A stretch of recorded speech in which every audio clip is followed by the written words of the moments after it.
Hi and welcome to Magic Numbers. This is episode number 142, and today we're diving into Pioneer's master data, the early data, I have to say, and it's earlier than the early data normally because since it's a supplemental set, it doesn't get the same numbers as the regular sets do. Before we start, thanks to mtjzone.com and thanks to my patrons for supporting the show. We go, as always, with the preamble that is sometimes completely random, sometimes linked to the episode. And this one is sort of linked. Judging by the 17 numbers data, the supplemental sets that are released don't get the numbers that the regular sets do. And that's something that could be predicted because people want their cards for standard, so they draft sometimes.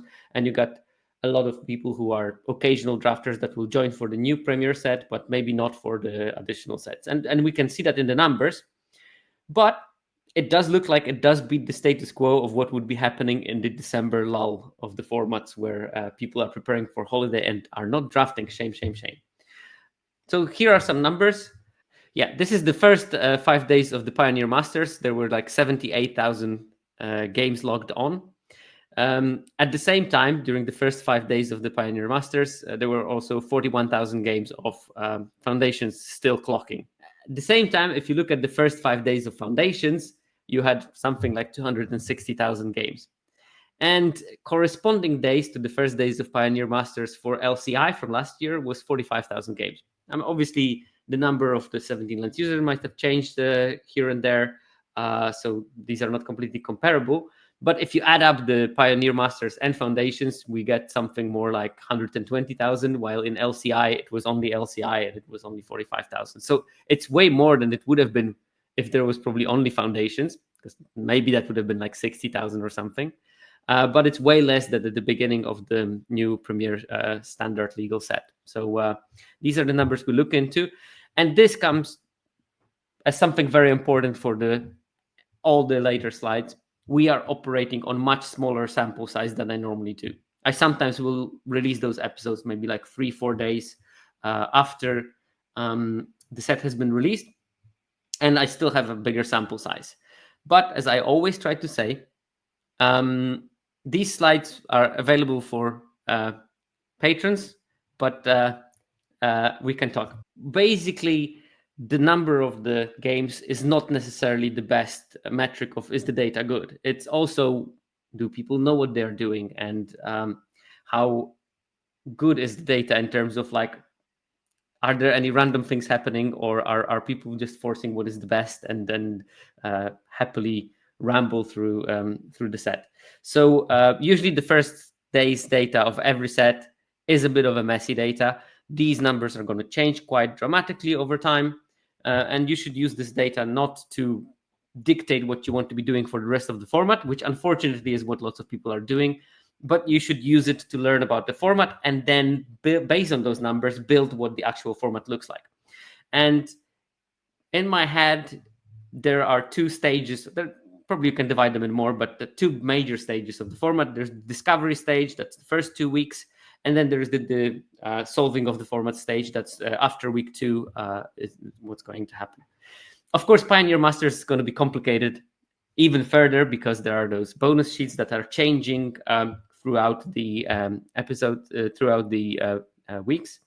So we're never going to be playing the sort of fully developed format. It's always going to be in this discovery stage. I think that the discovery of each bonus sheet is just going to be slightly faster because there's not so many cards on the bonus sheet, and we're going to know better what's going on in the May set. So before we go into the main part, I had a question from one of my patrons. From Sniper11, I didn't even know that United States has 11 healthcare providers, but here we go. And the question is, I'm wondering how much mulliganing hurts your win rate. And the very simple answer to that is a lot. This is the data from Foundations because data is available in 17 lands in the public data sets from there. Average win rate without mulligan is 56.4. And average win rate with mulligan is 41%. So you got a 15 percentage point hit by taking a mulligan. This doesn't count whether your opponent took a mulligan or not, because that data is not available, unfortunately, in the current data format. But whatever happens, you got a 15 percentage point hit in the win rate, and that's quite a lot in best of one.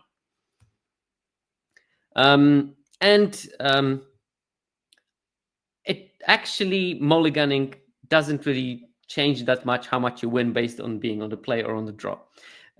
Without a mulligan, the win rate on the play is 57.6. The win rate on the draw is 55.2.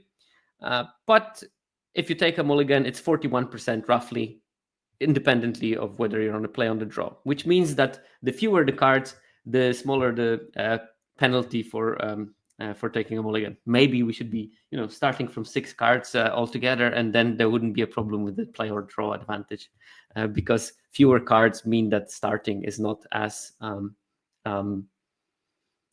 punishing. Because of course, the fewer you have cards, the bigger benefit from drawing an extra one. Also, what I found that was pretty interesting is that the impact on the duration of the game, so how many turns does the game last, is very different in the games that you mulligan and the games that you don't mulligan. So in the no mulligan games, the 17 lands users are winning on average on turn 9.2, and they are losing average on turn 9.45, roughly. And when you mulligan, it's the opposite. The games that you win last longer, 9.5 turns, and the games you lose last shorter, 9.1 turns. So it completely flips around. You play shorter games that you win and longer games that you lose without a mulligan, and longer games that you win and shorter games that you lose when you take a mulligan. And this is, again, it makes sort of rudimentary sense, but it's impressive how flipped those numbers are. Because when you look at the average duration of the game in total, games with or without mulligan last exactly the same, but for very different reasons. Okay, hopefully that answers the question of Sniper 11, and we can move on to the data from Pioneer Masters. And first thing that I always do is the sort of color popularity rankings, and I look at colors, not at color pairs, at colors. I basically look at each color combination, see how often it's played, and calculate the rate of each color being played. And it's a very balanced set when it comes to what people are playing.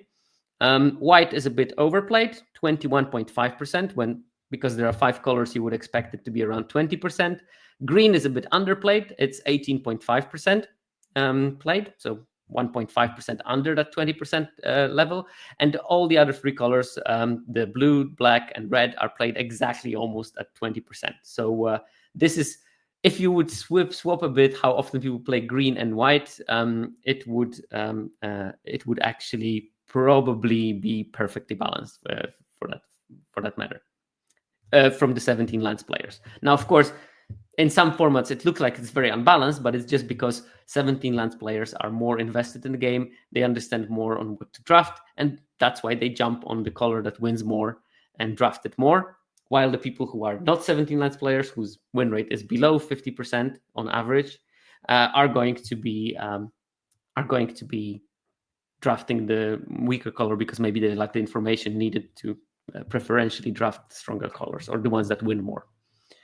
In terms of the win rate, white, the most overplayed color, it has still a really relatively good win rate, 55.1%, and the average win rate for this set is 54.5. So 0.6 percentage points higher than the average, which is quite a lot when you look at the full color, because that means that 40% of the decks, roughly, or maybe even more, maybe 45% of the decks in case of white, are going to be taken into account. And the fact that those 45% decks have a higher win rate than average is a significant piece of information.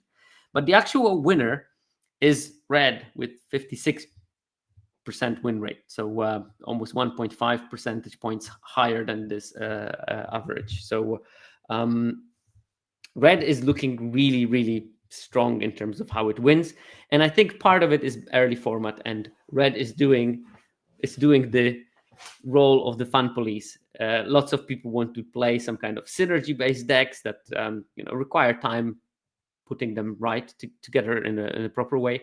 Also, there are lots of those gates deck that are slightly slower but powerful when they go to the late game. And I think that red is predating on those kind of strategies by just simple magic, 1-drop, 2-drop, 3-drop, removal, done. And it seems to be working quite well.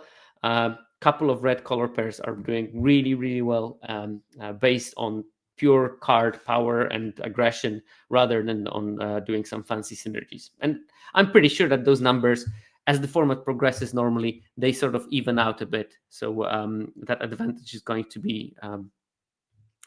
the red decks are synergy decks too. The synergy is just between your creature and opponent's dwindling life total. But I mean, yes, when I'm talking about synergistic decks, I mean decks that require mixing multiple cards and require time to assemble engines and stuff like that. And I know that you know it, but nice trolling. Third color that just slightly below average is black with 54.1.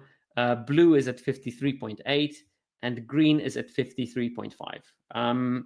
For multitude of reasons, it's lagged behind. So it's definitely the play frequency is sort of warranted. Green is played least and has the lowest win rate. White is doing pretty well and it's the most played. What color is underplayed is probably red because it's doing way better than I think most people predicted. I don't think that red was in the spotlight when people were reviewing the set and trying to speculate what's going to be the best. Is it a 2-color format? Now, this is a bit of a tricky question with this one. Because technically, yes, 76% of the decks are 2 colors and maybe 2 color with a splash. But a good 18% of the decks are 3 color and 3 color with a splash. Around 5% of the decks are 4 colors and more. And 1.5% of the decks are monocolor. And normally I don't pay any attention to monocolor, but in this case I will, mainly because of the next slide, because we have the play rate. This is the kind of a play rate that you would see in a set that is not strictly 2-color, and that allows splashing and multicolor strategies. But I think that this slide is very misleading because how people play it is not necessarily probably how they should be playing it. I think that this should look very, very differently.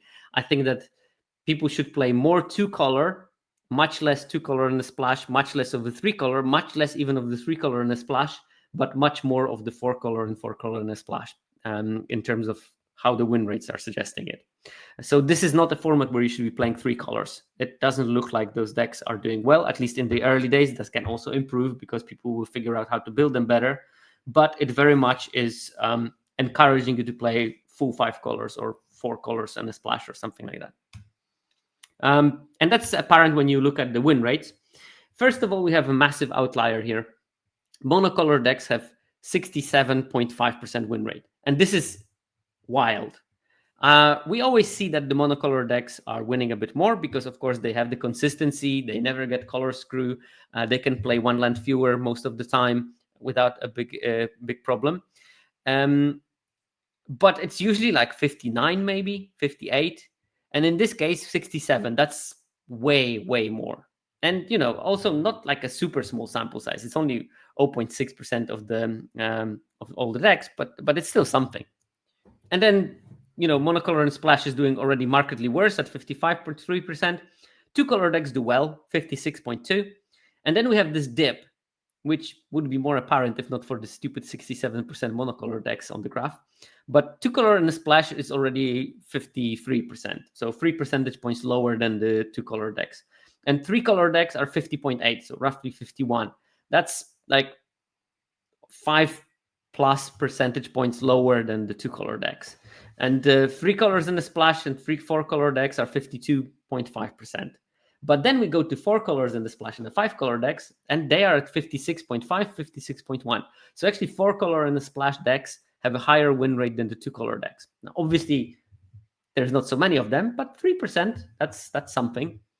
At 56.5%. And these are the Gates decks. Yes, definitely chat is noticed, and they are clearly going to be those Gates decks.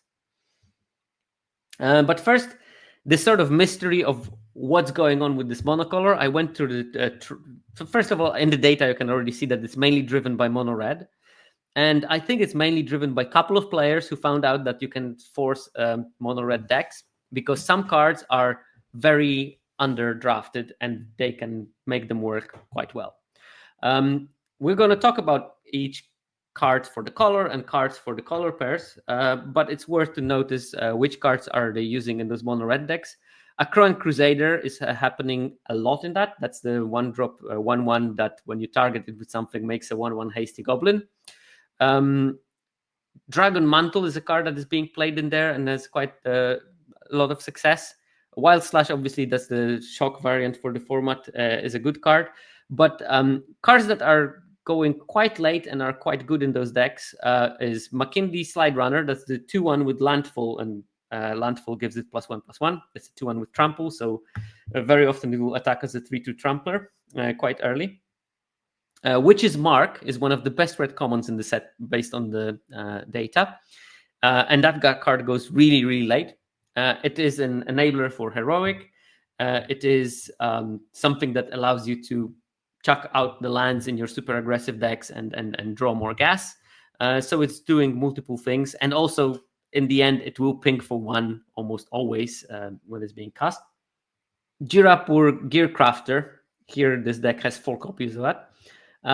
That card is going super late, and it's one of the best red commons. That's the 2/1 that brings a 1/1 Thopter together with it. And then, this deck has 2 Akum Warriors, whatever. But this is not the only mono red deck that I found in the trophy bin. This one, slightly different one, 15 lands only. This one has 10 1-drops. 3 Crusaders, 2 Zergo Bellstriker, that's a rare 2/2 for 1 mana. A couple of Dragon Mantles, a couple of Wild Slashes, Coordinated Assault, that's the trick that gives 2 of your creatures +1/+0 in first strike. A bunch of 2-drops. So we have the Boundary Lands Ranger, the Slide Runner, Mogis Warhound, that's the 2/2 that needs to attack, but also can be bestowed for only 3 mana and give +2/+2 and force the creature to attack every turn. Rimrock Knight, another very important 2-drop that goes slightly late, and 3 Witch's Mark in this version. And then there's a couple of top end, including Pia and Kiran Nalar, which is one of the best cards in the set. So that's another version. And I found the third one, and this one just insane. This one has 4 McKinley Slide Runners, 4 Rimrock Knights, 4 Girapur Gearcrafters, and that's basically the core of the deck. A bunch of Crusaders, Mantles, Witches Marks, Thopter Engineer, which is basically the 5th Girapur Gearcrafter, but better. 2 Goblin Heel Cutters and Pia and Kiran Nalar. That's like super aggressive version of mono red, but super streamlined. And that one went 7-0. And this is just to give to you a sort of spoiler of what can be done in this format when you notice that the mono red lane is open. It has really strong results because it will prey on those slower decks that try to dirtle and do fun stuff. So with the monocolor thing out of the way, and with the multicolor things that we're not going to touch because there's just no data to analyze the Gates deck for now, let's focus on the 2 color combinations because they are in the end 75% of all the decks. In terms of the play rate, there is one deck that is markedly played more than everything else. In the perfectly balanced format, you would expect that each color combination will be played 10% of the time. Boros is played almost 20% of the time, 19.6. So almost double of what you would expect. Red is good, white is good. So red-white is good. They try to do the same thing, being aggressive. Heroic is a theme, although I do think that weirdly Heroic plays better in Selesnya in this format, and Boros should play more like straightforward aggro, maybe with some elements of Heroic, but not too much focusing on the synergies. But yeah, but it's drafted quite a lot, and we're going to see how that impacts the win rate, because obviously if it's overdrafted, maybe the win rate suffers. But you also have to keep in mind this is only the 17 lands users, which are a good chunk of the Magic players, but not all of them clearly, because if it would be all, the average win rate of 17 lands player would be 50% and not 54.5%. Then we have 3 other color combinations that are played over 10%. Dimir is 12.4, Azorius 12.2, and Selesnya is 11. So they are slightly overdrafted as what you would compared to what you would expect from a perfectly balanced format. Then there is Rakdos at 9.4, Gruul 8.5, Golgari 8.5 roughly, and Orzhov around 7.5. And Izzet and Simic are at the back with 5.8 and 5.5. And next slide is going to show the win rates, and I kept the same order from the most played to the least played. In some formats, you will see that those graphs will look very similar. The most played in the early days will be the ones that win the most. But that's not the case in here, that's for sure. So yes, Boros has a very good win rate, 57.1. It's not the highest win rate, but it's the second highest win rate of all the colors, despite being drafted 20% of the time, which is quite impressive, I have to say. The highest win rate deck is Rakdos at 57.9.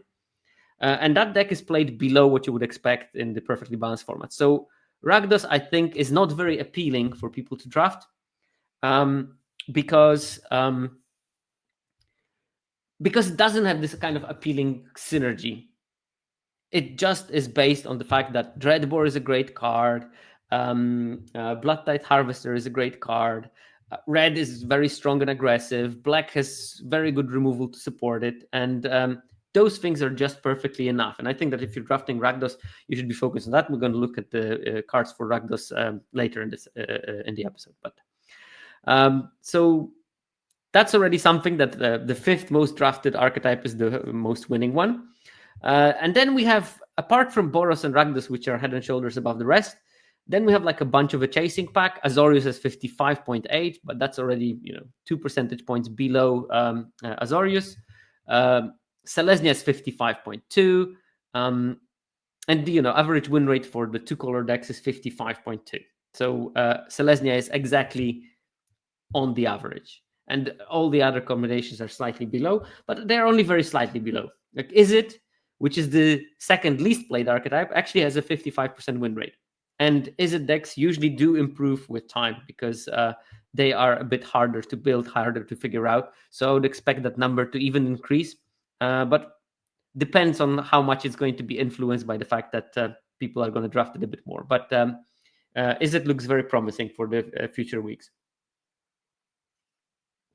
Then we have Gruul and Dimir, both at 54.5.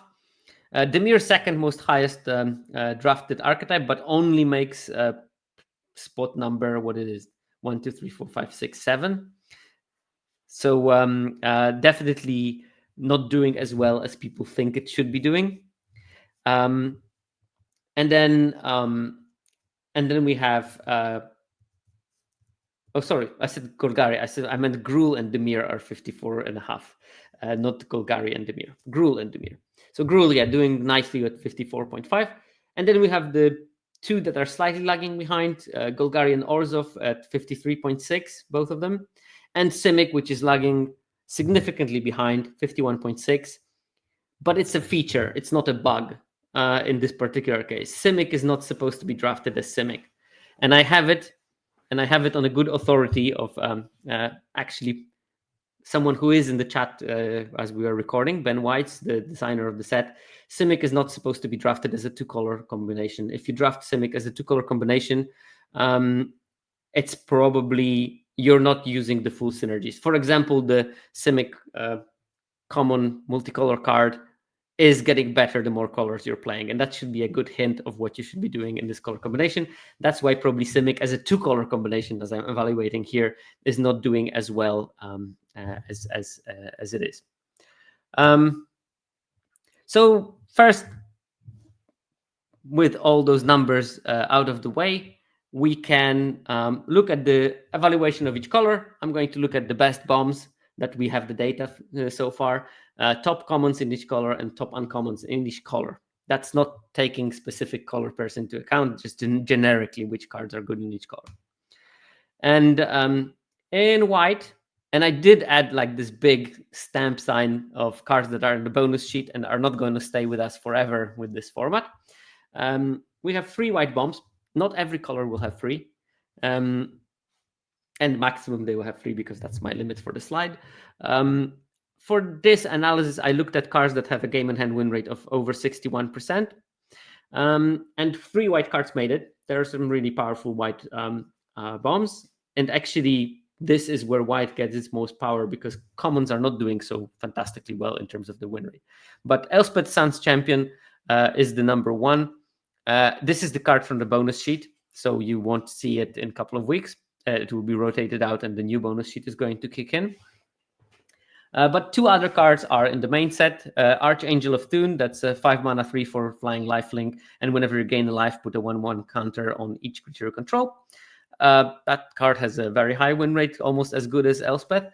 And then Gideon, Ally of Zendikar, a Planeswalker, but somehow not on the Planeswalker sheet.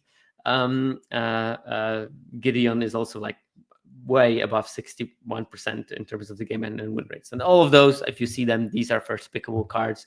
Just don't do too much thinking when you see them in your pack. Just pick them. All three of them are mythic, by the way. And here, when we talk about the bonus sheet, a small tangent, bonus sheet will have commons and uncommons. The Planeswalker bonus sheet does not have any rares. It only has mythics, and I don't know if the other ones will have any rares, but maybe not. But despite being at the same rarity as the other cards in the set, they are not exactly as common as they are. So here we have a graph of Alsa on one axis here, and the number of times that people have seen the card during their drafts here. And normally there is a sort of like non-linear correlation between the Alsa and how many times people see the card during the draft. So it's not strictly linear. It flattens out towards the end. And you can see here, there are definitely 5 cards that are not on the same line as all the other commons in the set. And you wouldn't be surprised to find out that all 5 of those cards are on the bonus sheet. So what this means is that normal card with Alsa of around 6, you will see roughly 26,000 times in the data sample from the 17 lands. But if it is on a bonus sheet, it will be more like 20,000, which means that the commons on the bonus sheet are slightly rarer by, let's quickly calculate, by 25, maybe 30%, those kind of numbers. So the commons on the bonus sheet are not as common as the commons in the normal set, and that's something that it's good to know. I don't think that it's an actionable advice to do something special with it, but it's good to know that they are not as common as the rest of the commons. So you cannot expect as many copies of those as you would from a regular common. That's probably why we didn't see so many of the Goblin Heel Cutters in the mono red decks that we were looking through, because Heel Cutter is on the bonus sheet, and because Heel Cutter is on the bonus sheet, it's slightly rarer than other commons. So one of those cards is somewhere there is Heel Cutter. I don't know exactly which one. And it's the same for the uncommons on the bonus sheet. They are also rarer, and maybe even more rare, maybe like only 70% of the time that you will see a normal rare. And this is a change, because normal uncommon, you will probably open something like 0.9 of each uncommon per draft pod, per 24 packs. And if you look at the numbers with these ones, you'll probably see like more like 0.6 of those uncommons that are on the bonus sheet per pod, which means that, a good half of the pods will not have a single copy of a given uncommon. So if you count on opening one, you probably shouldn't. All right, with that tangent out of the way, white top commons. And I would like to strongly stress that it says top commons for white, but the bombs, they do have a limit, and I will not take anything below that limit. When I look at the top commons, I just take top 3 commons, and whether they are 60% win rate or 56% win rate, they will make the top 3. And in case of white, actually the average win rate of those 3 are probably somewhere around 56% game and hand win rate. We have Hero of Iroas, the 2 mana 2/2. Auras cost you 1 less, and it has heroic. Whenever you cast a spell that targets it, you put a +1/+1 counter on the Hero of Iroas. That's the top common. I think that slightly above all the other ones. And then there is like a big chasing pack, and 2 cards that are on top of that chasing pack is Helios Pilgrim, 3 mana 1/2. When it ETBs, you can search a library for an aura card, reveal it, and put it in your hand and shuffle. This is one of the reasons why I think that the heroic in green is doing better, because you have this Helios Pilgrim that can basically tutor for auras, and there's a wide selection of those, and you can pick different ones for different things, and also can fetch some removal. Not the best pacifism variant in the history, but it's there. If it was better, probably white would be too busted. But yeah, Heliod's Pilgrim was also a card that goes quite late, so you can count on picking as many as you need for your deck, so you can stack up on some auras. Like Audacity is a very good card to put in your deck, and if you mix it with a good amount of heroic creatures, you'll get extra values from your auras. And the last one is Ardent Veil Tactician. That's the 3-mana 2/3 flyer, but it has an adventure, instant speed, tap up to 2 target creatures. Again, it's target creatures, and it doesn't say an opponent control, so you can actually sometimes in the combat tap 2 of your own creatures to trigger heroic twice, and that's not a bad thing to do as an option there. And generally, the card was good in in Thrones of Eldraine as well, so it was the top white common in there. 2 functionalities for that with a decent body attached to it is just what you need. In terms of uncommons, the top uncommon is Stasis Snare. That's 1 white for a flash enchantment, and it's basically an Oblivion Ring with flash. So, always good. Second best white uncommon, and that tells you already something about white, is Archway Angel. That's the Gates payoff. I looked at all the decks when I looked at those win rates, including the Gates decks, and Archway Angel will probably almost exclusively make it into the Gates decks. And of course, it's good there because usually it will be like 6 mana, gain 10 life, and put a 3/4 flying creature onto the battlefield. And the third one is a card that sort of I underestimated when I looked through the spoiler, but then I played against it a couple of times, and it was always super annoying. Imposing Sovereign, that's 1 and a white for a 2/1 human noble, and creatures your opponent control enter tapped. And if you play against an aggressive deck and they just pop it on the board and you're playing defensive, slower deck, you're just dead in the water because you will never have the defensive speed unless you have only removal or like some sweeper.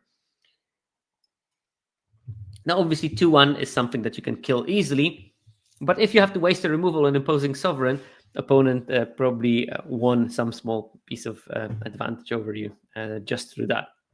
And if you don't, then you're on the back foot all the way. Okay, in blue, there are 2 bombs, the 2 cards that qualify in my numbers as bombs. Aetherling, so sort of take on Morphling, I guess. 6 mana, 4/5. For blue, you can exile it and then basically phase it out.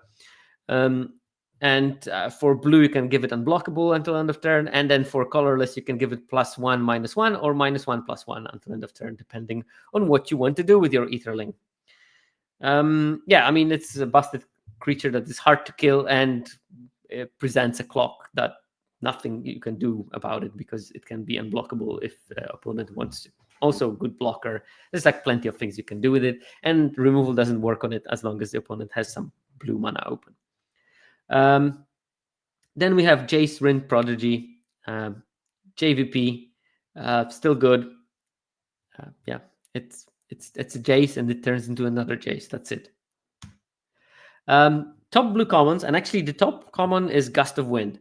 This was the card I was so looking forward when Ikoria was first released. I thought it would be very, very good because the card looks super strong. It's like 4 mana, bounce something, draw a card at sorcery speed, and it costs 2 less if you control a creature with flying. And I thought, oh, that's super powerful. But it just turned out that Ikoria did not have enough flying to support it. And because of that, the card was sort of dud. In this set, there is plenty to support it. And Gust of Wind finally shows the true power that it could have had in a limited environment. And I think that, yeah, very, very good choice to include that card in the spoiler because it will definitely improve the chances of blue becoming a good color in the format if this card is going to work out. And it turns out it did, and it's a top blue common, and yay. And second, Falaji Archaeologist. 2 mana 0/3, it mills 3 cards when it enters, and then you may put a non-creature, non-land from the milled cards into your hand. And If you do, then you have an O3 that drew your card. And if you don't, then you put a +1/+1 counter on it. So can be defensive as a sort of 2-mana 1/4 if you miss, but often will just be a 2-mana O3 that draws your card and stops lots of attacks early, at least soaks up the damage. Yeah. And it works in multiple decks. It works in Dimir, it works in Izzet, it looks quite solid all the way. And the third one is Cloudfin Raptor. And that card, again, this is a card that has a high general win rate in blue, but it will be better in some of the color combinations than in the others. That's a 1-drop 0/1 flying with Evolve. So whenever a creature enters with higher toughness or power, it gets a counter. So it can grow pretty quickly if you have like a follow-up of turn 2 creature, turn 3 creature. It will become quite big very soon. And in terms of the uncommons, it's funny because I was doing that presentation on top of my foundations presentation, and in the foundations, the top uncommon in blue was the mischievous mystic.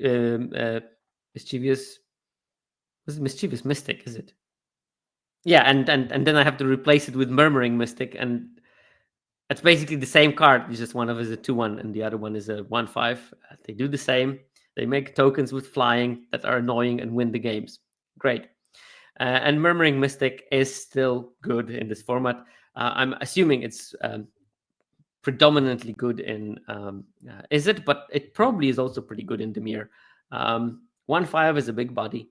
Flyers will end the game, and yeah, it's fun.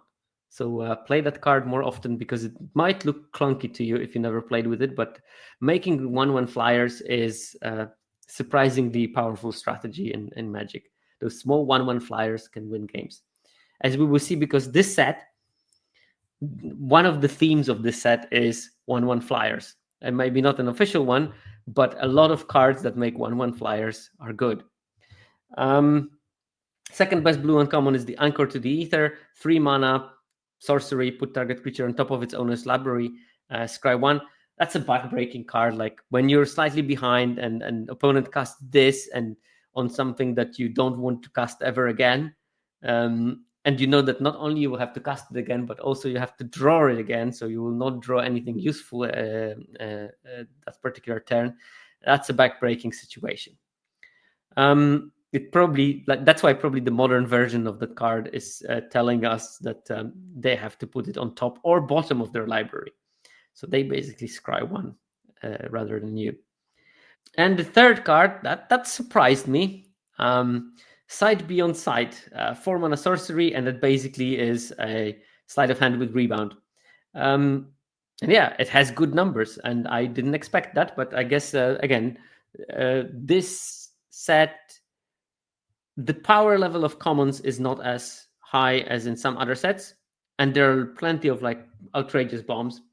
And I think Sight Beyond Sight helps you with that. And also in any decks that have spell synergies, it's going to help. Like, you cast turn 4 Murmuring Mystics, turn 5 Sight Beyond Sight, you buy into some more gas, make a 1/1, untap, make another 1/1, buy some more gas, and happy times ensue. While your 1/5 is happily holding the fort. Black bombs. And for the audio listeners, you might be confused why I made a pause, but there's nothing on that slide. Not a single black card made my 61% game in hand win rate threshold for a bomb. A couple of them were close, but just not there. But the true black bomb is Obnixilis Cruelty, the best black common. This card has over 60% win rate. Doesn't make it to 61, but is not far off. And for a common to do almost reach the threshold of a bomb, this is something. So Obnixilis Cruelty is basically a first pickable card. That's how good it is. It's by far the best removal in this set. And, when I remember in War of Spark, it was solid, but it was not as busted because the rest of the black was not so good. In this set, it finally has a chance to shine. It has worked also as a one-off removal in those multicolor decks because it's just so good. Instant speed on it is just like, wow. not clearly, but definitely the best common in the set, Obnixilis Cruelty. And black, it's not like black is busted, it's okay. But just black being okay, just being black being okay makes Obnixilis Cruelty incredible. Yeah, that's true. In war, it didn't deal with Planeswalker, as Funderwang noticed. Then at second spot for the black, Undead Butler. 2 mana 1/2. When it enters, mill 3 cards, and when it dies, you may exile it. And then if you do, you return target creature card from your graveyard to your hand. Solid card. That one is more synergistic, so you won't put it in every single black deck, I think. But in the ones that you want to put it, it's really good, like Golgari or something like that. And then third best black common is Basilica Screecher. 2 mana for a 1/2 flyer with extort. So just to sort of like nickel and diming, maybe in white black, and gaining you some life in other combinations that need it. So maybe like Dimir or Golgari, Dimir. Yeah, those two. I don't think that this Screecher is going to stick to the top 3 black commons, but it's there for now, so it's worth to notice. Okay, in terms of the uncommons, the top one is the ultimate price, just 2 mana, destroy target monocolored creature at instant speed. So really efficient removal, which sometimes you will cry because you're killed by some Dragon Lord, and ultimate price is your only removal in hand, but that's the ultimate price that you have to pay for playing with efficient removal. They always miss something. We don't get instant speed kill anything removals nowadays. You get fell at sorcery speed.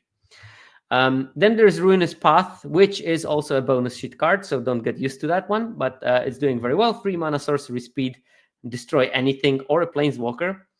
And it has the Awaken for 7 mana. So for 7 mana, I can kill a creature and make your land do a 3/3, which seems like a good deal when you have 7 mana. And number 3, black uncommon, is the Night Howler. 3 mana for a 0/0 creature. But it has +X, where X is the number of creature cards in all graveyards. And this is going to be, this is the card that you want to play with your Undead Butlers. When you mill something, then you bestow Night Howler on something else, and it becomes bigger. And then that dies, and Night Howler becomes slightly bigger itself because something died, and happy times. But it definitely needs this synergies. Red has bombs. There's Pia and Kiran Nalar. That card is busted and has, I think, apart from maybe Chromanticore, it has the highest win rate of all the set. 4 mana legendary human artificer, 2/2. When it enters, you make 2 1/1 Thopter tokens with flying. I told you that there's going to be a theme of 1/1 flyers, and it's actually in red. And then for 3, you can sacrifice an artifact, and it deals 2 to any target. So a lot of efficiency with what it does. Sometimes it will just make the 1/1s that will kill the opponent. Sometimes it will make the 1/1s and you ping them, or you sacrifice them to shoot the opponent in the face. Sometimes it will kill something. So a lot of efficiency. Then we have Chandra Flamecaller, another Planeswalker, but not on the Planeswalker bonus sheet. Also very high win rate. I mean, it's a Planeswalker. It does a lot of things. And third is the Goblin Rabble Master, a 3 mana 2/2. Other goblins, so not necessarily the Rabble Master, have to attack each turn, if able. And at the beginning of combat on your turn, you create a 1/1 red goblin creature token with haste. And whenever Rabble Master attacks, it gets +1/+0 until end of turn for each other attacking goblin. So it can become quite large quite soon. And obviously, it will only attack when it has clear attacks. So you're in deep trouble when you have to when you see Rabble Master attacking. In terms of the red commons, the actual top red common, based on 17 lands data, is Witch's Mark. Witch's Mark from Wilds of Eldraine. Now, I wanted to make a joke that this just tells you how better are the modern cards than the boomer cards, because you just put a random common from Wilds of Eldraine, and all of a sudden it's a top red common for the set full of boomer cards from your Ixalans and Ravnikas from days of yore. But the reality is that Witch's Mark's solid win rate is a perfect storm of only people that know what to do with it are playing it. Bunch of those mono red decks that can use it very well, bunch of heroic decks that can use it very well, and spells deck that also can use it very well. And I think that it's a very well positioned card in the set. I would have still never in my life predicted that it's going to be a top winning red common, especially with the shock in the set. But I was expecting that shock being pretty good, but it actually doesn't make top 3 even. Having said that, red commons are very deep in terms of the win rate. There's at least a list of like 6 or 7 of them that are over 57%. So like probably 6 or 7 red commons are better than any of the white ones. And that's something that enables that mono red deck. Then the second one that we have is Goblin Heel Cutter, and that's a bonus sheet card. So again, don't get used to it. Which is probably a shame for red that it's on the bonus sheet, because that card is really, really good for red aggressive decks. 4 mana 3/2. When it attacks, target creature cannot block and has dash for 3, so you can just play it as a hasty 3/2 that will return to your hand at the end of turn. And then we have Kirapur Gearcrafter, a 3 mana for a 2/1. When it enters, create a 1/1 colorless Topter artifact token creature with flying. Another thing that makes a 1/1 Topter and top 3 common, which is drafted extremely late still. So people are still not convinced that it's a good card. It is. Then in terms of the red top uncommons, we have Gates Ablaze as the top uncommon with something like 62% win rate. Obviously, Gates Ablaze is a Gates build around card. Don't play it in your red decks unless you're playing a Gates deck. Thank you. That was a public service announcement.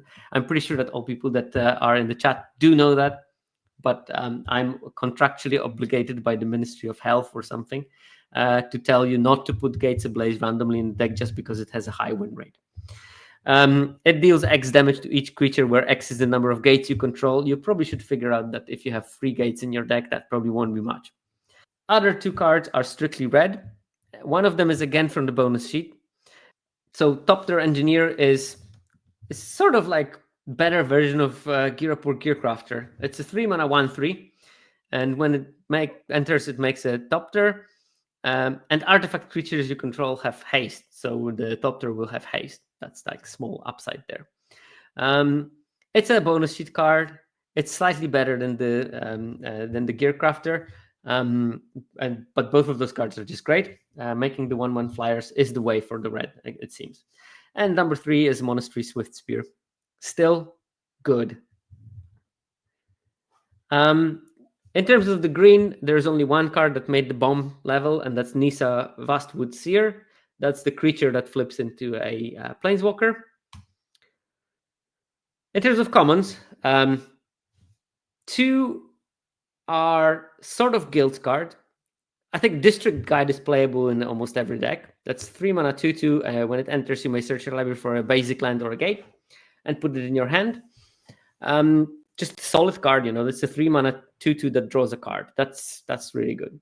You don't have much choice of what it draws, but if you play gates, of course, you get like insane bonus of being able to fix your mana perfectly. Then you have Courier's Briefcase as the second best green common. This is more specific for the gates or /5 color deck. And that's a 1 and a green artifact treasure. When it enters, create a 1/1 white citizen creature token, and you can tap it to sacrifice it for any color of mana, or you can play Wooburg, tap it, sacrifice it, and draw 3 cards. So often it will play out that early in the game, you will use it to support your greedy mana base in your gates deck. Late in the game, you will draw it and just crack it and draw 3 cards, and you're happy, and you still have a 1/1/2 chump block for the time that you lost. So yeah, great card for those gates archetypes.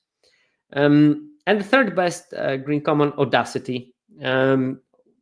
That's Rancor at home, I guess. Green for an aura, and it gives +2/+0 and trample. So far, so good. But then you don't get it back when it drops off something. You just draw a card, which is still good. And it's very tutorable with the Heliod's Pilgrim, and it triggers heroic and lots of nice fun things, and it allows your dumb beasts to trample through. So yeah, plenty of advantage. I think also like the white mana 0/4 into Audacity is a very good opening for a white-green deck, because you basically start your turn 2 with attacking with a free 5. In terms of the uncommons, again, Gatebreaker Ram is the top green uncommon, very much like Gates Ablaze were the top red uncommon, and very much like Gateway Colossus is another one of the top uncommons in the set. Gates deck is strong. I don't think it's forcible. You need to sort of fall into that lane. So I wouldn't like start by trying to force Gates. I would wait for a couple of the payoffs and then move on. But you know, maybe it is forcible. I'm just very bad at forcing or something. But Gatebreaker Ram is great. Perfect play with the Gates Ablaze, because Gates Ablaze could never kill it. Because it's a 3-mana 2/2, it gets +1/+1 for each gate you control, and as long as you control 2 or more gates, it also has Vigilance and Trample. And if you play a Gates deck, you always will control more than 2 gates, so it will be always big.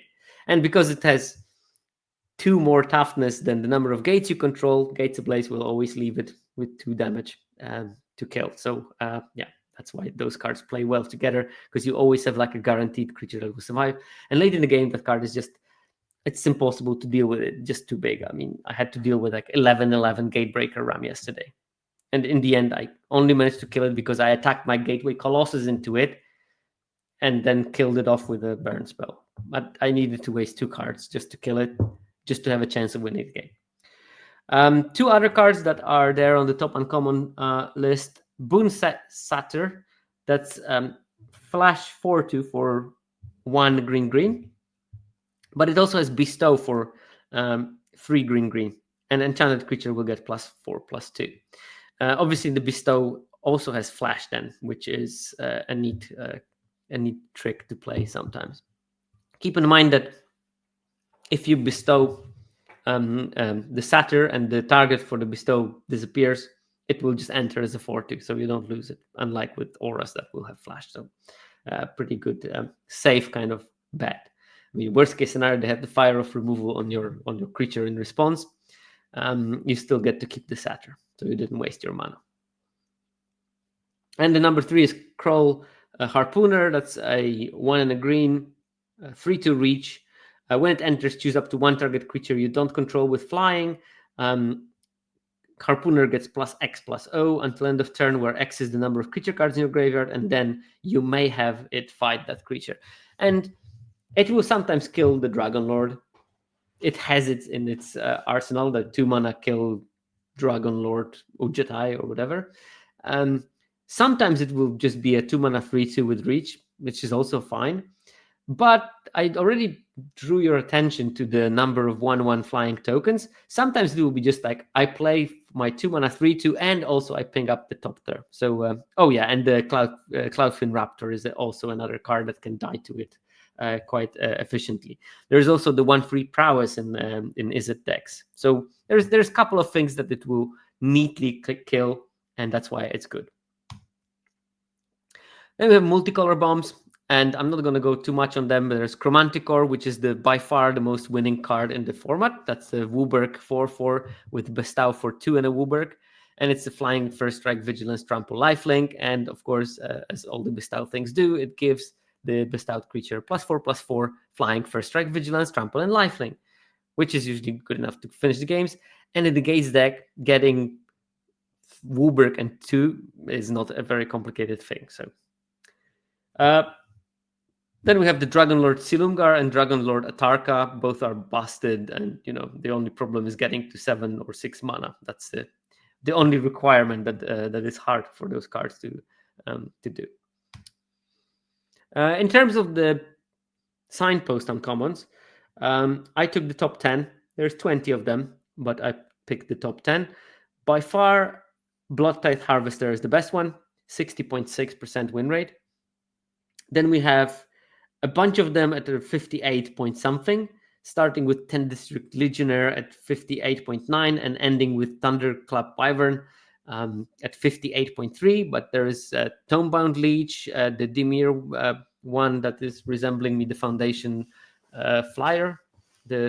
Also loots on ETB or on connecting. But this one, instead of flying, has Death Touch and Lifelink, and is a 1/3. There's the Dinrova Horror. That's another Dimir card in this group. Anaxin Saimid. That's another Boros card together with the 10th District Legioner. So we have like a Rakdos card, 2 Boros cards, 2 Dimir cards. And then there's Thunderclap Wyvern. That's the Azorius. Very much similar to the Foundation's Imperial Eagle. This one is a 2/3 that gives your flyers +1/+1, but has flash, which means it's also a sort of combat trick. Then there's the Catacomb Sifter. That's the Golgari, probably a good reason to draft it, but it's already at 57.5. Cartel Aristocrats, 57.4. That's the Orzhov card. Gorklan Rampager, that's the Gruul, and Unflinching Courage, that's Armadillo Cloak in disguise, and that's at 57. So all of these are over 57, and these are the good ones, basically. There is several of the signposts that are not doing as well as those are. And then there is also the multicolor commons. I put all of them just to give you the full range. Dreadbore is by far the best one at 60.4% win rate. So if you look at it, Dreadbore has better win rate than all but one signpost uncommons. That just shows you how good this card is. And Obnixilis Cruelty has better than Bloodhead Harvester. So just how powerful Obnixilis Cruelty is in this format. Then there are 2 that are at 58. And one of them is something that you should watch. Imperious Oligarch, that's the Orzhov one. Orzhov is not amazing, but I think that the quality of an Orzhov deck is basically linked to the number of Imperious Oligarchs that you're going to get. This is the 2/1 with the Vigilance that has Afterlife 1. So when it dies, it makes a 1/1 flyer. Yes, again, something that makes 1/1 flyers. 1/1 flyers, which are probably useful against the number 3 on that list, which is the Laev Sky Knight, 3/1 flyer. And if there is one thing that 3/1 flyers don't like, it's the 1/1 flyers, as they chump them very successfully. Laev Sky Knight, 3 mana, 3/1 flyer, and it has Detain, so it detains a creature. It can't do anything for a turn. Then we have the sort of like mid-tier, and that's Selesnya Charm, Possessed Scap, Martial Glory, and Skyrider Elf. As I mentioned in the pre-episode chat, I had a 5 Skyrider Elf deck yesterday. It was pure 5 colors, Gates, Blaze, and Colossus, and I had a lot of fun with it. And the Skyrider Elf was every single time a 5/5. I think I cast it as a 4/4 once, just because I wanted to double spell to make sure that I have three different sources of lethal damage that my opponent had to deal with. And spoiler, they didn't deal with all of them. But that was the only reason why I cast a 4/4. And then the other ones are doing worse. So the Drag Mangler, Zendikar Incarnate is just a dumb big beast, which is not doing enough. And Nivix Cyclops, just not the same level of cards that the other ones are. There we go with the multicolor commons. Okay, now we're going to move to the color pair analysis, and we're going to look at them in the descending order. So we start with Rakdos, the top winning color pair, and we end with Simic, a color pair that shouldn't be played as a pair, as we learned from Ben yesterday, at least on Blue Sky. So yeah, for every color combination, and as I said, I'm going to do them in the order from the best to the worst. I'm going to look at the best common in terms of the win rate for each color combination, hidden gem, and there are many reasons why I think that the card is a hidden gem. Some of them is because they're underplayed, some of them because they're not obvious, and also there's going to be one trap, and traps are going to be because they have a low win rate, but also are still played quite a lot, or have a low AUSA, which means that they're picked highly, so you have to sacrifice high pick to get that card, which has a low win rate and stuff like that. In Black-Red, the top common is actually the Akron Crusader, which was a big surprise to me. Now, think about it. It is 64.5% win rate, game in hand win rate, which is really high, but it's based on a very, very small sample size. I think that it is probably sort of a card that is played in black-red decks that are very little black. I think that these are the sort of mono-red decks with a bunch of Dreadbores and Obnixilis Cruelties added as removal. So yeah, that exactly, Ben. I think that's exactly the situation that we have here, because the sample size is very small. Still worth noticing. I don't think that this is a card that you should be playing in like a more mid-rangey black-red deck, but if you're playing a very aggressively slanted version of it with Witches, Vengeances, and stuff like that, then Crown Crusader can still be a very good card. But the true top common for the black and red is, I think, the Girapur Gearcrafter, 62.9, 3 mana, 2/1, and it is still drafted very low. This is like, if there is one thing that you should get from that seminar, is Girapur Gearcrafter is a very good card. Pick it higher. And then Dreadbore is just behind those. But Dreadbore is quite obvious for black-red, as it is a black-red card. So I don't think it's a hidden gem in particular. In terms of a trap, I selected the Akum Warrior. And again, a slight tangent here in terms of MDFCs in general. I'm a strong proponent of the idea that they should always replace a land. And my reason for that is that the key for those cards is the word modal. And the word modal means that you have modes. If you put it instead of a spell in your deck, you're making it less modal, because probably 90% of the time you'll be playing it as a card, and maybe 10% of the time you'll be playing it as a land. Now, if you play it 90% of the time as a card, then 90% of the time it's a 6 mana 4/5 with trample. Now, you have to ask yourself a question. Would you play a 6 mana 4/5 with trample in your deck? And I think the answer will be probably no, 90% of the time, which means that then you're playing a bad card. If you play it again, instead of land, it can do nice things, but it seems that Akum Warrior is not doing particularly well in black-red. That maybe does something better in like Cruel decks, for example. But yeah, just make sure to think about how you're playing those modal cards, and make sure that you make the modality important, because they are not so great. And we're going to go to maybe a couple of more examples as we go along. And there are some that are doing well, and then we're going to try to discuss why it is so. In terms of the best uncommon, and Thopter Engineer is the best uncommon in black-red.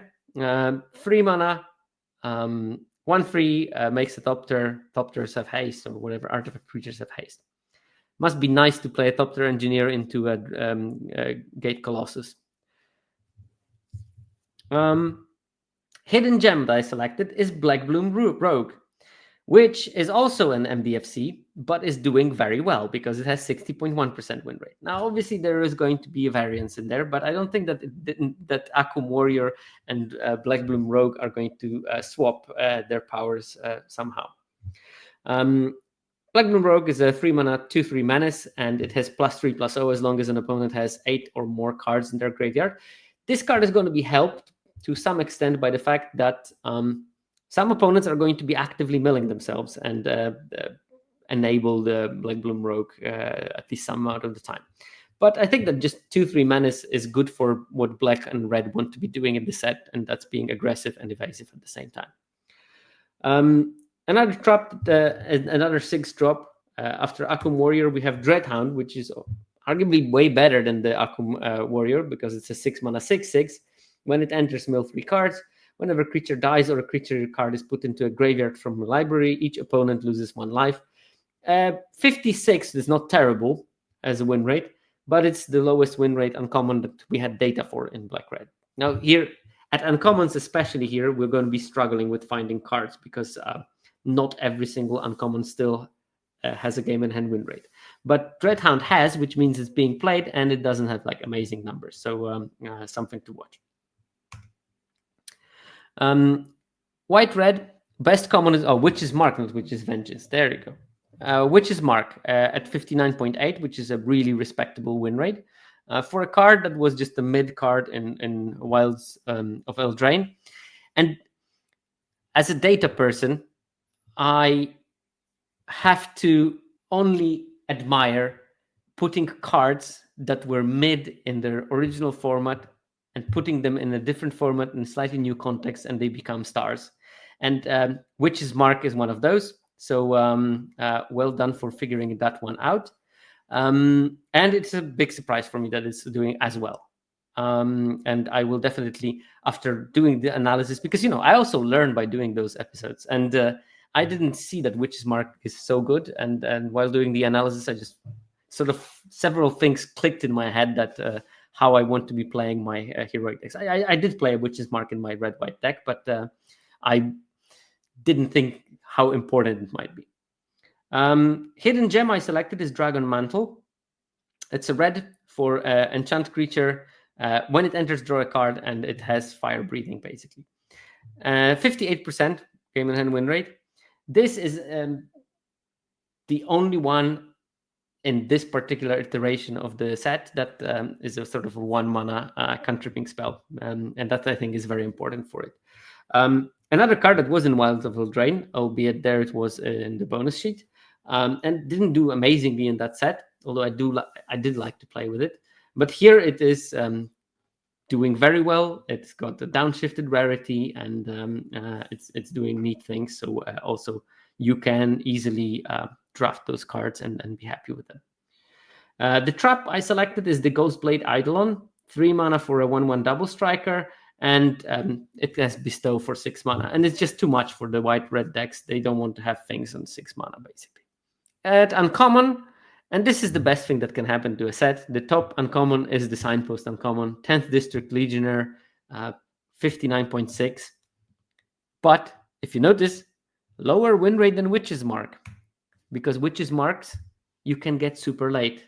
And it's a big benefit when you can get a really good card late. It will be reflected in your win rate because you could have dedicated your early picks to other cards like the 10th District Legionnaire that you have to pick early, because if you don't, other people will pick it for you. And you can wield that Witch's Mark, and this is the benefit of card being underdrafted. And Hidden Gem I selected is Monastery Swiftspear, just because it has a very solid 59.5% win rate and is played a bit less than cards like 10th District Legionnaire, although despite not doing much worse. And the trap I selected is my favorite trap, because that card is beloved by some people. And I'm not gonna judge the fact that some people just play too much Commander or something, but Mentor of the Meek is a card that some people just love because, well, you play this aggro deck, but you want to draw some cards so you don't run out of steam. The problem with the cards like Mentor of the Meek is that if you play it early, you play a mediocre creature on turn 3, a 2/2. It won't push too much damage. And then from that time on, you need to start playing off curve to pay 1 mana to draw a card. And it sort of like puts you on the wrong trajectory of what you want to be doing. In Standard, there is a deck that sort of draws a lot of cards from making tokens, and it's not an aggro deck. Cards like Mentor of the Meek, I think, should be cards that are control deck cards. And I think that probably Mentor of the Meek might have much better numbers in something like Orzhov, when you can, play it a bit later because you have those oligarchs, and you just attack with the oligarchs. In the end, they're going to die. You're going to get a 1/1. You pay 1 mana, you draw a card, and your grindy attrition deck is working fantastically. But it won't be working well with an aggro deck.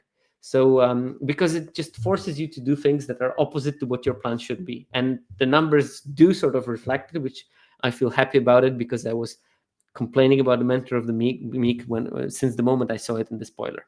Ben is no longer here. I can nag about it. Oh no, wait, he said that he's gonna watch the VOD. Damn it. In terms of that concludes the Boros basically.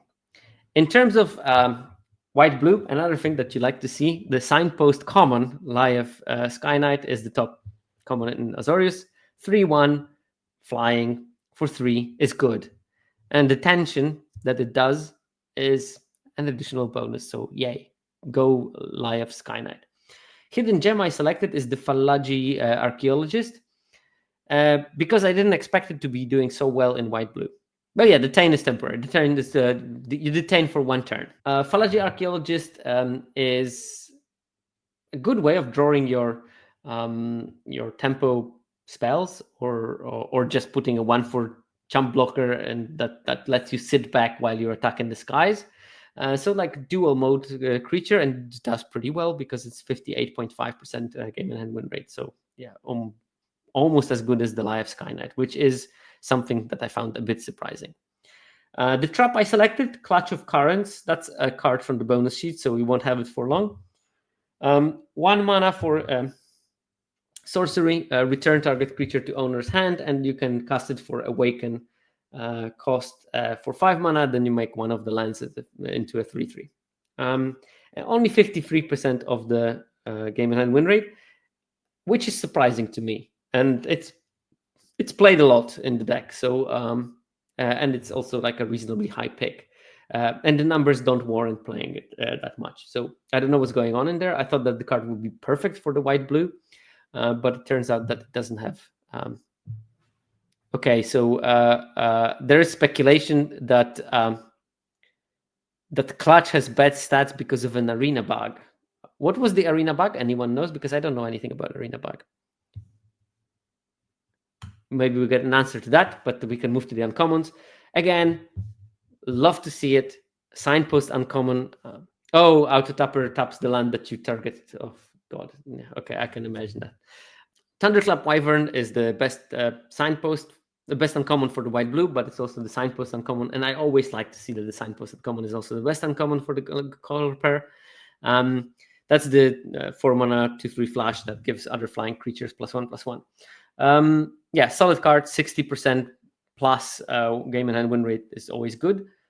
Gem I selected is Steward of Solidarity. I don't know how much of it is a variance and how much of it is the real power of the card. But it's a 2 mana 2/2 that you can tap to exert and create a 1/1 warrior creature token with vigilance. And yeah, 58.9% was a bit surprising to me, but we live in the reality where Steward of Solidarity is a decent card, and or even a very good card, and that's something I thought I should be reporting to you, with the caveat that I don't know exactly how much of it is the card power, how much of it is a variance or whatever. Trap I selected, Hopeful Eidolon, white for a 1/1 with lifelink, and also has a bestow for 3 mana. Just doesn't work well enough. I think that the body, the 1/1, is just not big enough. Because even if you bestow it for 3 mana and give one of your flyers lifelink, it will probably die very quickly, and you're ended up with the 1/1 that is not doing much. White-green, best common in white-green is Audacity, the Rancor at home, 58.3. And again, this is what you want to be doing in this deck. You can always find it with your Heliod's Pilgrim, which also has really good numbers in this color combination. You can, target your Rhino that already has trample, but hey, you draw a card, and drawing cards is neat, and then they have to kill it, and then you draw another card, and you sort of bounce back. Hidden gem I selected is the Leaf Crown Dryad. It's a 2 mana 2/2 with reach, but it has bestow for 4 mana when it gives the enchanted creature +2/+2 and reach. 57 is a solid stat line on that one, solid win rate. I thought it's a bit surprising, and it's not played as much as I would expect it. So definitely don't sleep on that card. And this is in a stark opposition of the trap that I found in Gladecover Scout. Gladecover Scout is the Boggles, the green for a 1/1 hexproof. It has atrocious win rate of 49.7. I think that because most of the auras that you're going to be playing are not giving enough toughness. So yeah, it has hexproof, but it will become a 3/3. It can still be blocked quite easily. It's we don't have the auras that will make it, into a 7/7 when the fact that it has hexproof becomes a real problem. And because of that, it's not doing just well. You're much better just playing your normal creatures and if they have Obnixilis Cruelty, well, so be it. Just happen. Probably even better to play the Hexproof Giving Aura, because at least you can find it with Heliod's Pilgrim if you want it. And yeah, of course, if you play multiples, the problem becomes that if you draw multiple of them, you can only make one of them your boggles, and the rest of them are just like nothing creatures. Best uncommon is Stasis Snare, the Oblivion Ring with Flash, the 59.4. Again, better than any common. And Boon Setter is the Hidden Gem, because it's played much less and has almost as good numbers as the Stasis Snare. Mind you that those two cards having like white and green in the casting cost means that your mana base better be good. So I would probably invest in some of the Selesnya Guildgates during the draft. But yeah, 4-2 with Flash, with Bestow, +4/+2. Pretty good. And the trap that I selected is the Crow Harpooner. The card that I showed you on the list of the top 3 green uncommons, but specifically in Selesnya, it has pretty bad numbers. It just doesn't do what the deck wants to be doing. So probably that's the problem it has. You want to be playing your heroic creatures in that slot. And if you can't, then probably you shouldn't be in white-green. That's why the numbers are not as impressive. Is it? Best common, Gust of Wind. Love to see it. 58.2. That's the bounce spell that draws your card and costs 2 less when you have a flyer. Hidden Gem, just behind Gust of Wind, Witch's Mark at 58. So this card works in Heroic, and it works in Izzet spells because it's a spell that draws you more spells and chucks out what is not a spell. So yeah, great combination of cards. The trap I selected is Essence Scatter. It only has 53.6% win rate, which is not like disqualifying, but it's definitely way below par for when this card is being picked. So I would watch it. It's just the problem with it is that lots of your spell synergies are going to be things like Prowess. And of course, Essence Scatter is not an instant or sorcery that you can activate at will. You need to have the right target for it, and that will most of the time happen on your opponent's turn. And on your opponent's turn, you don't get that much benefit from those Prowess triggers. So yeah, not great card in those decks. What are great cards in this deck is Anchored to the Ether. The 3 mana, put something on top of its owner's library. Perfect tempo card. 61.7% game and hand win rate. Just busted. The extra scry doesn't hurt. This is like better version of Gust of Wind, and better by quite some margin. So don't ignore that card. I know that cards like this, the put on top, or even put on top or bottom of the library, are the ones that beginner players especially struggle with the concept of those. But this is practically a time walk. You return something to the top of their library, they have to redraw it, recast it, so they waste a draw spell and the mana that needed to recast. Or they can't recast it because they have to do other things, and they will not see any new information. Like sometimes you just put something on top of your opponent's library when you have like a threat that they have to find an answer for, and they are like hellbent, and you know that you basically won the game just by casting it. And that's, if a card has that in its range, that, oh, I cast it, I am guaranteed to win, that's a good thing to have. So yeah. Hidden Gem I selected mainly because there were not so many cards on the list, and this card has low alpha, is the Storm Chaser Mage. Is it for 1/3 flying haste prowess? Just a very good stat line. Can reliably attack as like a 2/4, maybe even a 3/5. So yeah, solid card. And there's a stark opposite, Jessian Thief, a 3 mana 1/3 with prowess and no flying and no haste, but that draws a card on when it connects. This one has pretty bad numbers at 51% game and hand win rate. Flying is important on the Storm Chaser Mage. The fact that it is 1 mana less and that it has flying, that makes it much better in the tempo plan. While Jessian Thief maybe is better in some other decks like, I don't know, Demir, but definitely doesn't work in the. I'm not going to say definitely because that's such a strong language, but it does look like it's weaker in those Jeskai decks, and people tend to play it quite a lot also. That's why I included it as a trap. Gruul. Best common in Gruul is the Gnarlback Rhino. 4 mana for a 4/4 with trample. Whenever you cast a spell that targets this creature, you draw a card. 58% game and head win rate. Card is solid. It's also good in like Selesnya. It's just generally solid. Hidden Gem is Boundary Lands Ranger. That's a 2-mana 2/2. And at the beginning of combat on your turn, if you control a creature with power 4 or greater, ramage. And yeah. I mean, it is definitely a card that has the 4 power synergies, but it's got a very high alsa, so it's picked quite late. And it's not played that whole lot, so I selected this as a hidden gem. 56% is solid for the Gruul, because Gruul is not the highest win rate archetype in general. Trap I selected, Kalni Ambush, 51.5%.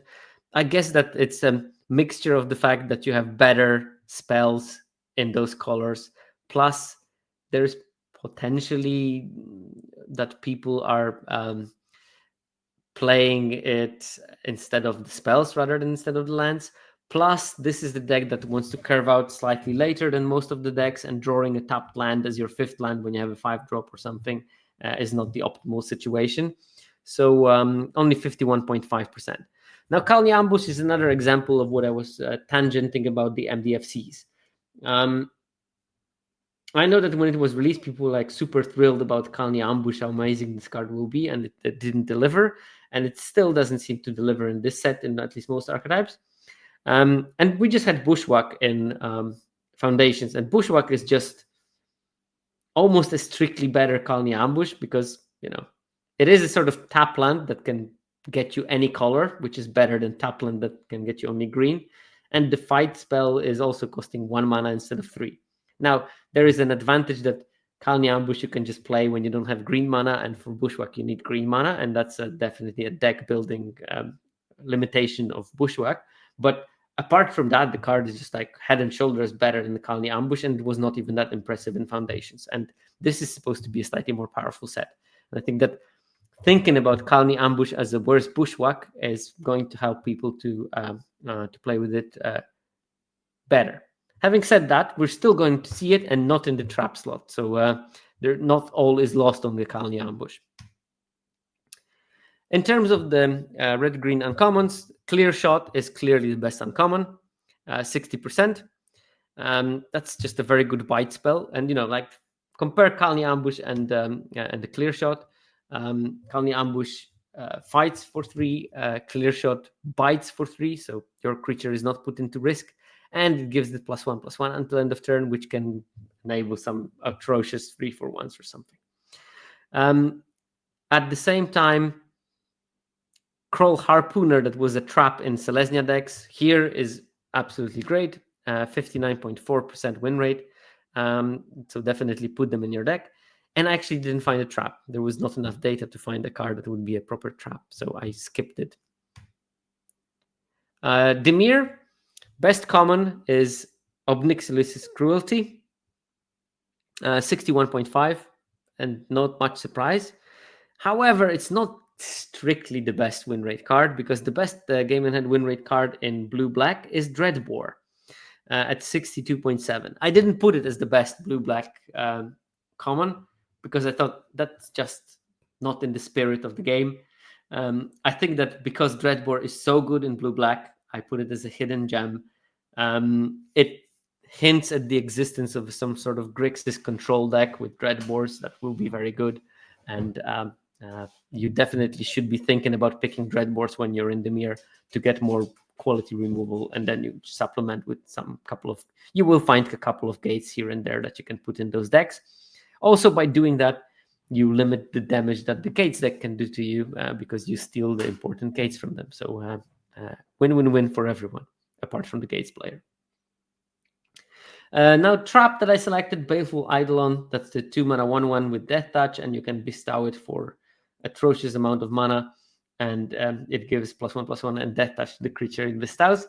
48.9. That's really bad win rate. So sometimes people think we can play this like a 1/1 Death Toucher because it's sort of like removal in our deck. Dimir is not the kind of a deck that wants it, especially with access to like solid removal. Like, it's better to splash Dreadbore or play Obnixilis Cruelty than to waste your spots in the deck for the Baleful Idol.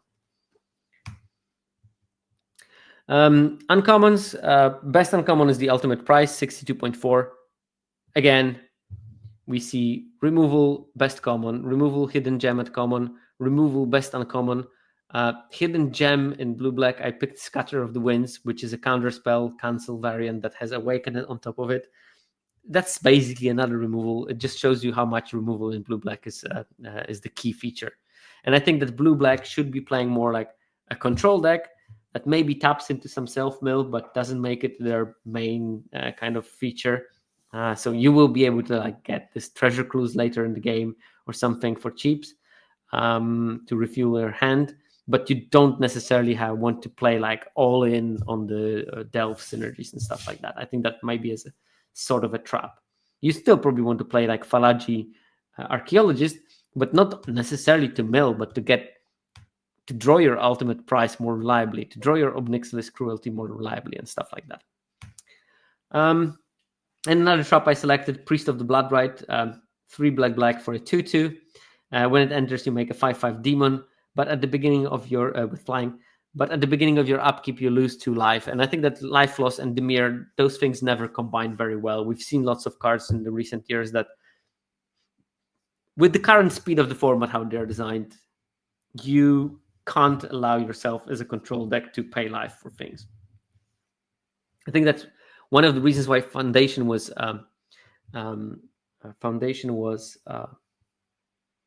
so novel, is that finally you could play Phyrexian Arena and not be ashamed of it. And other sets don't allow it. And I think that Pioneer Masters is one of those sets that does not necessarily allow it. You might want to play the Priest of the Bloodrite, but then you want to sacrifice it for some value almost instantly. And there's not so many ways to do that in blue-black that are on plan for blue-black, basically. Okay, white-black. No surprises there. Top common is Obnixilis' Cruelty. But the hidden gem is the Imperious Oligarch. And I think that this is the sort of reason to play Orzhov. So Cruelty has 59.6 game and win rate. Oligarch has 59.5, which is a whisker that it loses the top spot. If you want to play Orzhov, I think that you need to find at least a couple of those oligarchs quite late, and that's going to be the sort of signal for you to say, okay, I can move into my white-black deck. The trap I selected is the Silumgar Butcher. That's the 5 mana 3/3 with Exploit. So when it enters, you can sacrifice a creature, and when you do, target another target creature gets -3/-3 until end of turn. I think that the problem with this is that at that time that you're casting it, you want to have like removal for bigger things, and Butcher will remove smaller things that should have been dead or traded by now. So it will rarely have a good target that you will care about, and you still need to sacrifice something. Now, yeah, of course, you get the afterlife creatures, you get the superfluous tokens here and there that are easy to sacrifice, but it's still not enough. And 52% game and hand win rate is not impressive by any stretch of imagination. Omnath Nude says, "Imagine stab wounding yourself." That I'm assuming is in relation to the demon making Priest of the Bloodrite. I can't imagine stab wounding my opponent's creature, not to mention my own. I think that's my problem with the stab wound. Best uncommon in triplicate in white black, and big shout out to Mr. Metronome, who's a fan, is Triplicate Spirits. And I have a very big sympathy for cards that make 3/1/1 flyers, because that's how I qualified for the Pro Tour, by casting a bunch of battle screeches at my time. So making 1/1 flyers is important for me, and I do love the idea of playing Triplicate Spirits. And it's so much on the theme for what Orzhov seems to be wanting to be doing, this sort of purely attrition, and then you win with like a bunch of superfluous 1/1 flying, whatever, tokens or something. So yeah, great. Talking about the attrition, Sin Collector 58.9, and I found it surprising. Now, obviously, it's not a hidden gem because it's a strictly Orzhov card, so you get a strong signal that you want to be playing it in Orzhov. I just didn't expect that this card is going to have a high win rate, and it does have a high win rate, at least for now. That's a 3-mana 2/1, and when it enters, opponent reveals their hand, you choose an instant or sorcery from there and exile that card. So basically, 2/1 that duresses for 3 mana.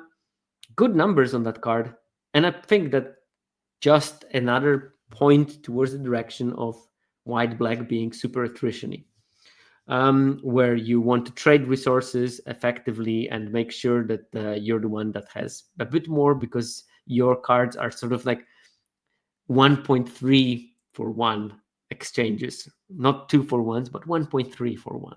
And Synth Collector can be that. Probably hits them 50% of the time, so it's 1.5 for 1 because maybe you can trade with something else. So yeah, it looks like it's working. So make a note that Sin Collector is not Bin Collector. On the other hand, Extricator of Sin is Extricator of Bin. 54% win rate, which is not disqualifying. It's still okay, but it's way below the rate. So that card is doing slightly worse. That's the 3-mana 0/3. When it enters, you may sacrifice another permanent. If you do, create a 3/2 Eldrazi horror, and it is Delirium, and then it flips and can do more things, whatever. Not good enough numbers for me to prioritize it. Black-green, Obnix's Cruelty is the best common, blah, blah, blah. 59.6 for Cruelty in this archetype, which is quite consistent with all the other ones. It's like between 61 and 59.5. Just showing every single blue color combination wants Obnix's Cruelty and wants as many copies as you can get your paws on. It's hard because that's the highest picked common in the set, by the way. But if you see them going later, time to invest in black. And a hidden gem in this is Khalni Ambush. By the way, I didn't realize also that Khalni Ambush is better than Bushwhack in the way that it's an instant, which is nice. But yeah, that's just another thing that it has. Here it has 57% in black-green.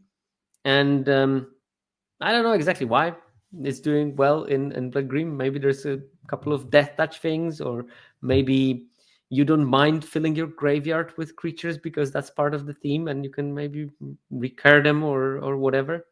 But independently of the reasons, it has acceptable numbers in Golgari. Could be also noise, but I thought I will indicate it so that you know that it's there. It's more important to know something, but it's also important to know the limitation of concluding based on that sample size. Trap I selected is Nemesis of Mortals. That's a 4 green for a 5/5 snake, and it costs 1 less for each creature card in your graveyard, and has Monstrosity 5 for 7 green, but it also costs less to activate for each creature in your graveyard.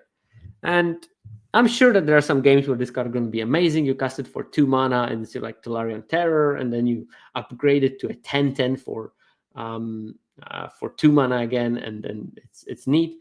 But I think that this card, the problem is it doesn't have trample. If it had trample, it probably would have been one of the better cards in the archetype. But because it doesn't, you play against an opponent that has, I don't know, 3 Gear Up or Gearsmiths or whatever it's called, and make a bunch of Topters, and do you attack into Topters when they crack back with the actual creatures and still keep the Topters to block?